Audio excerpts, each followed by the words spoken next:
Mega ഹിറ്റുകളുടെ സംവിധായകൻ സിദ്ദിഖ് വീണ്ടും മമ്മൂട്ടി ചിത്രം ചെയ്യുന്നു.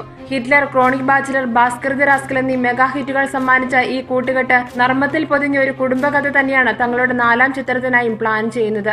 അതേസമയം ഈ ചിത്രം ഹിറ്റ്ലർ 2 ആയിരിക്കുമെന്നും റിപ്പോർട്ടുകളുണ്ട്.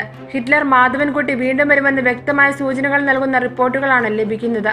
എന്നാൽ ഇക്കാര്യത്തെക്കുറിച്ച് സിദ്ദിഖ് സ്ഥിരീകരണം നടത്തിയിട്ടില്ല. അടുത്ത വർഷമായിരിക്കും സിദ്ദിഖ് മമ്മൂട്ടി ചിത്രം സംഭവിക്കുക. 1996 വിഷു ചിത്രമായാണ് ഹിറ്റ്ലർ പ്രദർശനത്തിനെത്തിയത്. കാലാപാനിയായിരുന്നു അന്ന് ഹിറ്റ്ലറെ നേരിട്ട പ്രധാന സിനിമ. എന്നാൽ മറ്റെല്ലാ സിനിമകളെയും നിലംപരിശാക്കി ഹിറ്റ്ലർ വമ്പൻ ഹിറ്റായി മാറി. ആ വർഷത്തെ ഏറ്റവും വലിയ വിജയ ചിത്രം ഹിറ്റ്ലർ ആയിരുന്നു. 5 പെങ്ങന്മാരും അവരുടെ സംരക്ഷകനായ ഹിറ്റ്ലർ മാധവൻകുട്ടിയും പ്രേക്ഷകരുടെ മനസ്സിൽ നിന്ന് രസകരമായ ഓർമ്മയാണ്.